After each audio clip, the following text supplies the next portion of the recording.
শিক্ষা পদক 2023 প্রদান এবং জাতীয় প্রাথমিক শিক্ষা সপ্তাহ 2024-এর উদ্বোধনী অনুষ্ঠানে বক্তব্য রাখছেন প্রধানমন্ত্রী শেখ হাসিনা। আমরা সরাসরি যুক্ত হচ্ছি সেখানে।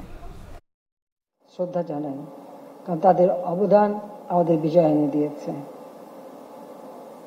অত্যন্ত কষ্টের সাথে, দুঃখের সাথে, বেদনার সাথে স্মরণ করি 15ই আগস্ট।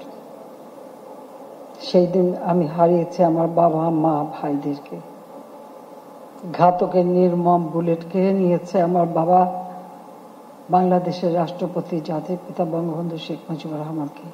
একই সাথে ঘাতকের দল হত্যা করেছে আমার মাকে। আমার ছোট 3 ভাই, মুক্তিযোদ্ধা ক্যাপ্টেন শেখ কামাল, মুক্তিযোদ্ধা লেফটেন্যান্ট শেখ জামাল এবং ছোট্ট ভাইটি মাত্র 10 বছরের। ঘাতকের দল তাকেও নির্মমভাবে হত্যা করে।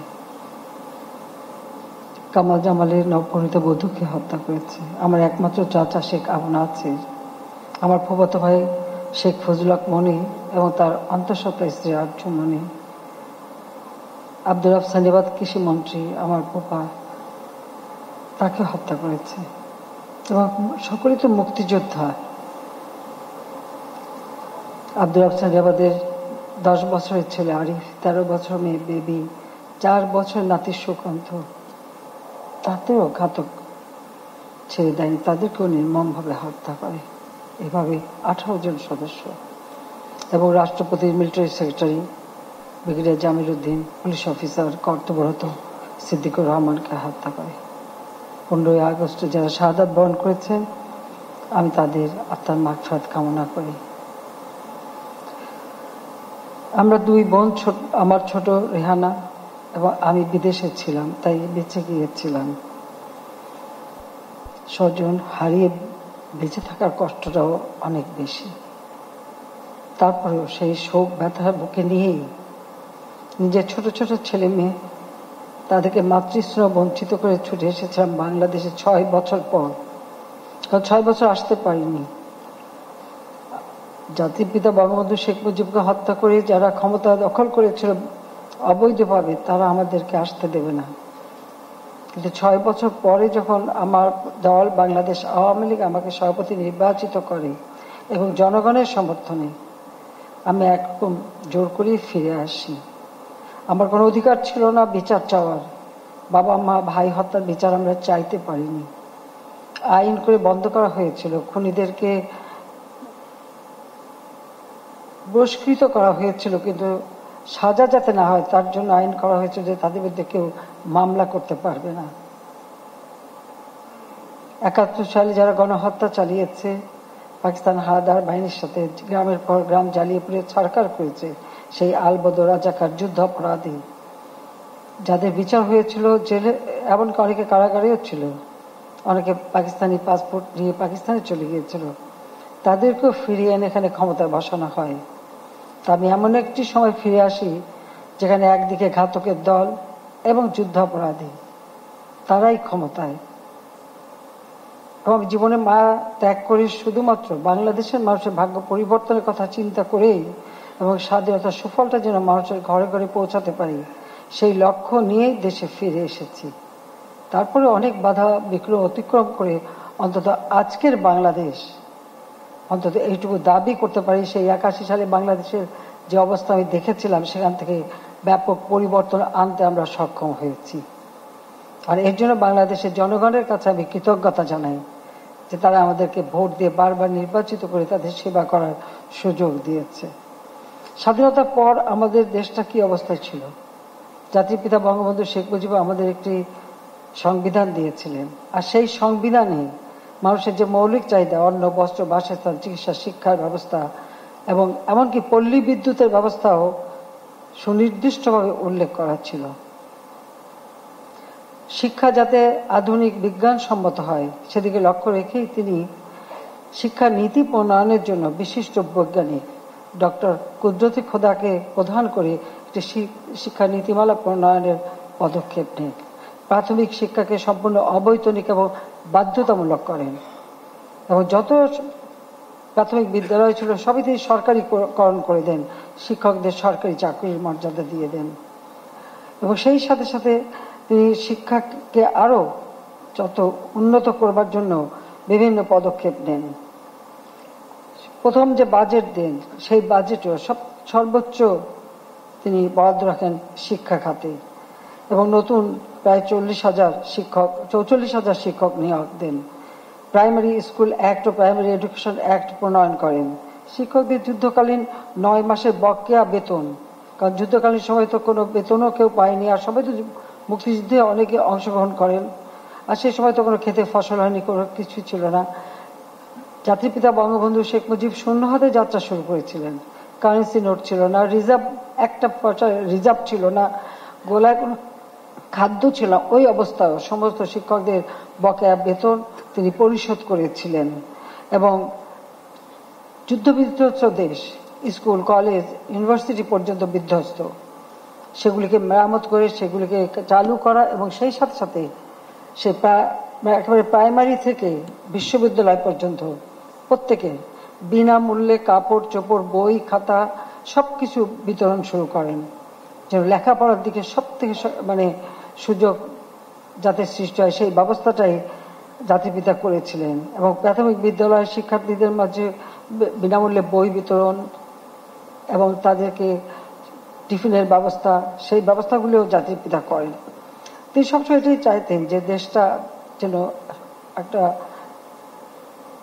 প্রতিটি শিশু যে একটা সুশিক্ষিত হয়ে এই দেশটাকে উন্নত করতে পারে, সেটাই জাতির পিতা বঙ্গবন্ধু শেখ মুজিবের লক্ষ্য ছিল। তিনি 1970 সালে যে নির্বাচন হয়েছিল সেই নির্বাচনের প্রাককালে একটি রেডিওতে ভাষণ দেন। সেই সুযোগটা প্রতিটি রাজনৈতিক দলকে দেওয়া হয়েছিল, কারণ তখন তো মিলিটারি ডিক্টেটর ছিল। কিন্তু সেই সময় তিনি যে ভাষণটা দিয়েছিলেন 28 অক্টোবর 1970, সেখানে তিনি বলেছিলেন, আমি কোট করছি, সুসমাজ ব্যবস্থা গড়ে তোলার জন্য শিক্ষা খাতে পুঁজি বিনিয়োগের চাইতে উৎকৃষ্ট বিনিয়োগ আর কিছু হতে পারে না।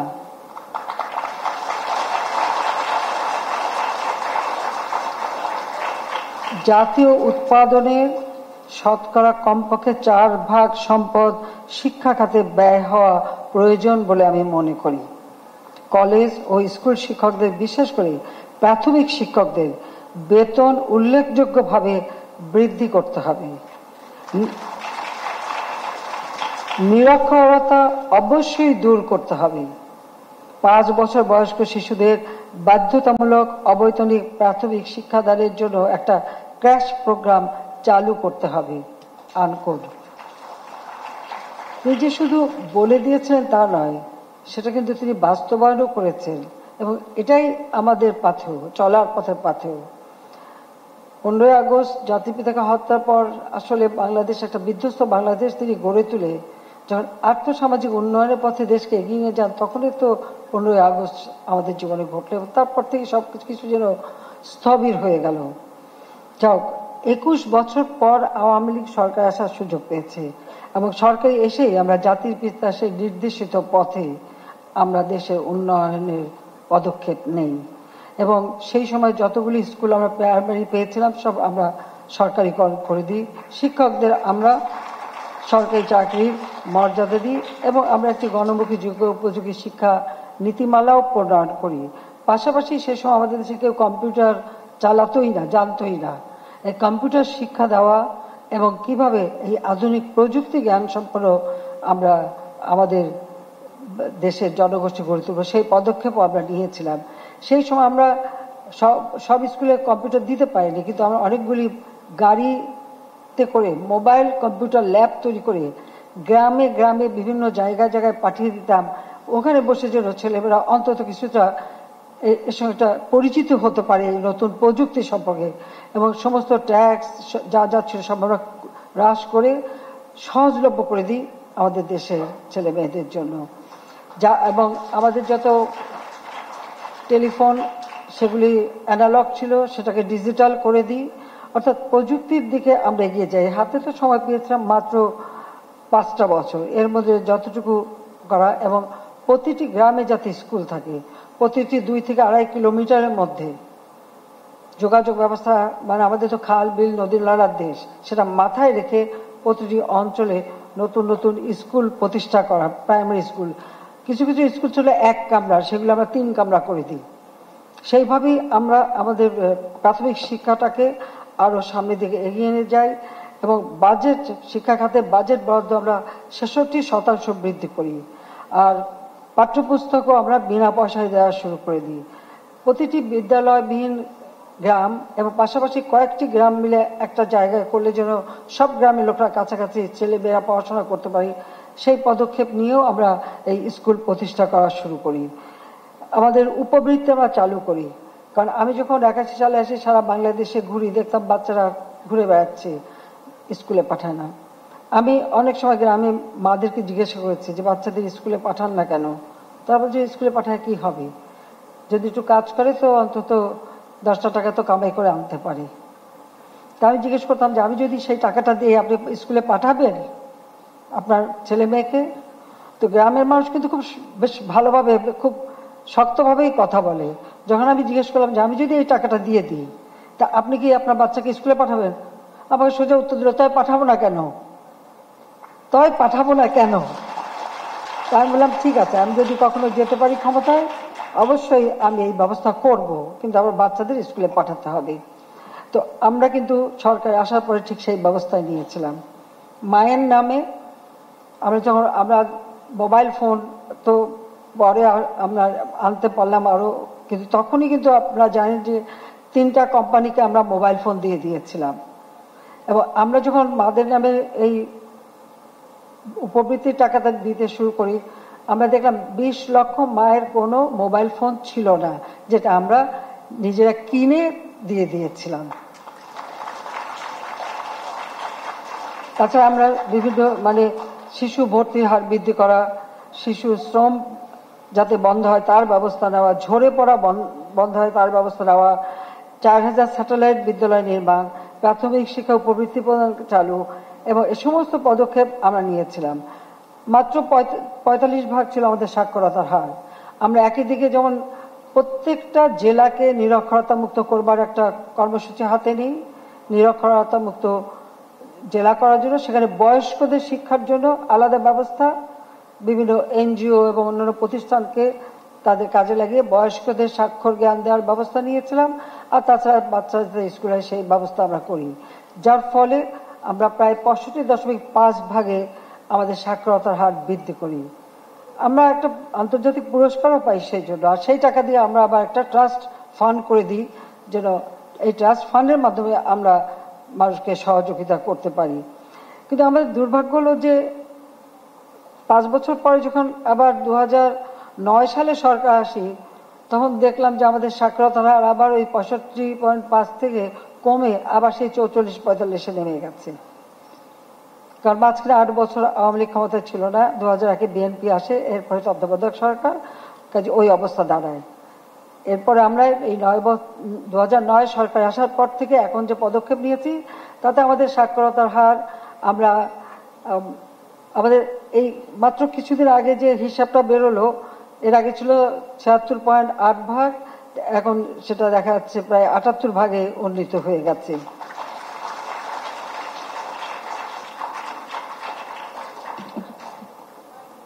আমরা মনে করি যে দারিদ্র্যমুক্ত বাংলাদেশ গড়ে তুলব, কিন্তু এই দারিদ্র্যমুক্ত করতে হলে এর মূল শক্তিটাই আসবে শিক্ষিত জনগোষ্ঠী।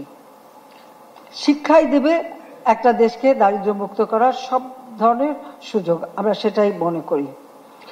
আমাদের মেয়েদের অংশগ্রহণ খুব কম ছিল স্কুলে।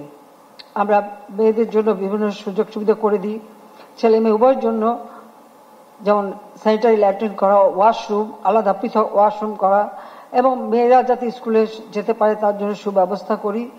আজকে আমি খুব আনন্দিত যে আমাদের দেশে এখন মেয়েদের স্কুলে যাওয়ার সংখ্যা 98.25% বৃদ্ধি পেয়েছে। আর ঝরে পড়ার হার সেটাও কমে গেছে, এখন মাত্র 13.15। এবং সেই সাথে আমাদের যারা বিশেষ চাহিদা সম্পন্ন শিশু তারাও যাতে একই সাথে পড়াশোনা করতে পারে, এবং এই ছোট্ট ছোট বাচ্চাদের ছোটবেলা থেকে এই শিক্ষা দিতে হবে। যেমন আমরাও ছোটবেলায় আদর্শ লিপিতে পড়েছি, কানাকে কানা বলিও না, একথা তো আমরা সবসময় পড়েছি যে কানাকে কানা বলিও, খোড়াকে খোড়া বলিও না।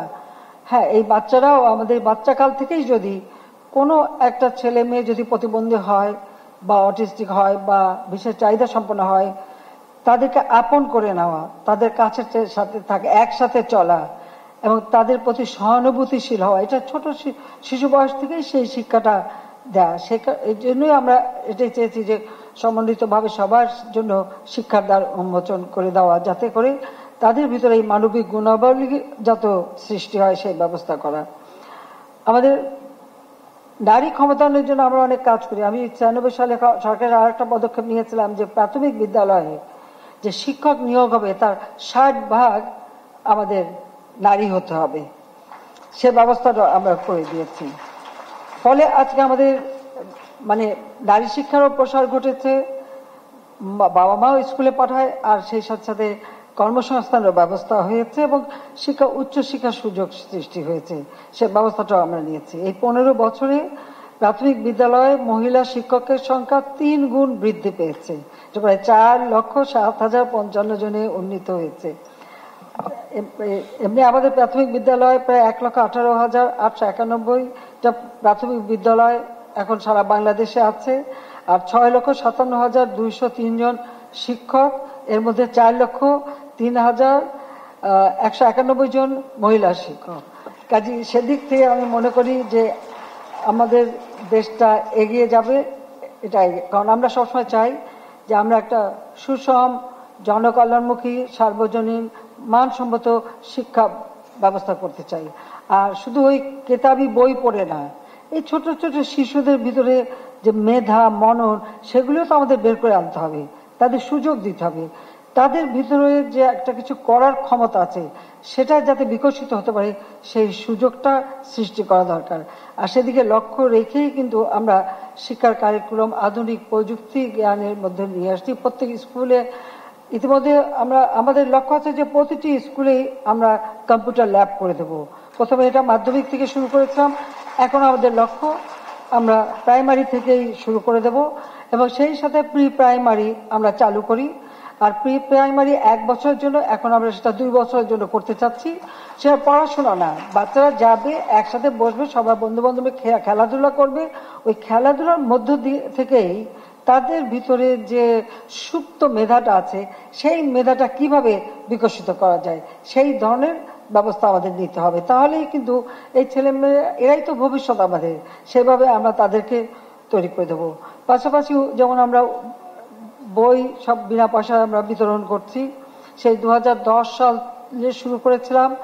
এ পর্যন্ত এই 24 সাল পর্যন্ত 464,74,29,883 কপি পাঠ্যপুস্তক আমরা বিতরণ করেছি।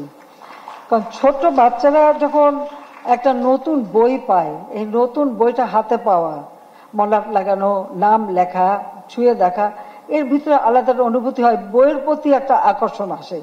আর সেই বইগুলি বা এই এমনকি প্রাইমারিতে শিক্ষার ক্ষেত্রে তাদেরকে ছোট ছোট কার্ড করে দেওয়া, একটা মানে কি বলে, একটা পোস্টারের মধ্যে সমস্ত জিনিসগুলো রাখা, জিনিসটাকে দেখা, চেনা, এই নানা ধরনের কারিকুলামের মধ্য দিয়েই তো তাদের জ্ঞানের মানে পরিধিটা বৃদ্ধি করা। এবং এই জন্য বিভিন্ন উপকরণ বিতরণ করা হচ্ছে এবং স্কুল ফিডিং এর জন্য আমরা ব্যবস্থা নিচ্ছি। তবে সেটা আমি চাই আমরা সরকারিভাবে করতে গেলেই হবে, এখানে গুদাম বানাও, ওখানে খাবার আনো, ওখানে করো, এসব না। ওটা একেবারে কমিউনিটি ভিত্তিক হবে। গার্জিয়ান আছে, আমাদের জনপ্রতিনিধি আছে, একেবারে সেই ওয়ার্ড থেকে ইউনিয়ন, উপজেলা পর্যায় পর্যন্ত, জেলা, তবে জাতীয় পর্যায় পর্যন্ত যারা আছেন, সকলে মিলিতভাবে এই স্কুল ফিডিং এর ব্যবস্থা করা। অথবা মায়েদের নামে যেহেতু আমরা উপবৃত্তি পাঠাচ্ছি, তাদেরকে আমরা টিফিন বক্স দিয়েছি, তারাও পাঠাতে পারে। কিন্তু এখানে যদি, কারণ ঝরে পড়ার আরেকটা কারণ হয় যে যখনই ক্ষুধা পায় স্কুল থেকে চলে যায়, কিন্তু সেখানে যদি আমরা খাবারের ব্যবস্থাটা রাখি শুধুমাত্র ওই খালি পুষ্টিকর বিস্কুট দিলে হয় না, ওই বিস্কুট খেতে খুব বেশি টেস্ট না। আমি একবার পরীক্ষা টরীক্ষা করে পরে বললাম যে এর সঙ্গে একটু চকলেট ফ্লেভার, একটু ভ্যানিলা ফ্লেভার বিভিন্ন কিছু দিয়ে তৈরি করো বা সুন্দর একটু ডিজাইন করে দেওয়ার জন্য বাচ্চাদের এটা আকর্ষণ হয়। খালি আমি এখন বিস্কুটে বলবো খা খা, 2-4 দিন খাবার পরে আর ভালো লাগে না। ভালো লাগে বলো? রোজ রোজ খেতে ভালো লাগে না। একটু চকলেট হলে ভালো লাগে না? হ্যাঁ, দেখা যায় সেইভাবে আমি কিন্তু তারপর বলে দিচ্ছিলাম অভিভাবক করতে যাই না, এখনো চালু আছে, চকলেট ফ্লেভারটা দিচ্ছে। আমি নিজে খেয়ে কিন্তু টেস্ট করেছি, আমারই যখন বেশি মজা লাগেনি তো ওদের লাগবে কিভাবে, তাই না? তো যা আমরা সেই ব্যবস্থাটা নিয়েছি। তাছাড়া পানীয় জলের ব্যবস্থা, সুপেয় পানি যেন স্কুলে পায় বাচ্চারা, সেই ব্যবস্থা। আমাদের কিছু আপনার ক্ষুদ্র নৃগোষ্ঠী আছে, তাদের ভাষায় প্রায় প্রাথমিক সে যেন তারা নিজেদের ভাষাটা শিখতে পারে, সেই ব্যবস্থাটা আমরা করেছি। এমনকি মসজিদ ভিত্তিক শিক্ষার ব্যবস্থা, শুধু মসজিদ না, মসজিদ, মন্দির, টোল এবং গির্জা সব জায়গায় কিছু ধর্মীয় শিক্ষার সাথে সাথে প্রাথমিক শিক্ষাটা মানে কিছুটা হাতে খড়ি যেন প্রাক প্রাথমিকটা হয়, সে ব্যবস্থাটাও কিন্তু আমরা করে দিয়েছি। শিক্ষা সহায়তা ট্রাস্ট ফান্ড গঠন করে দিয়েছি।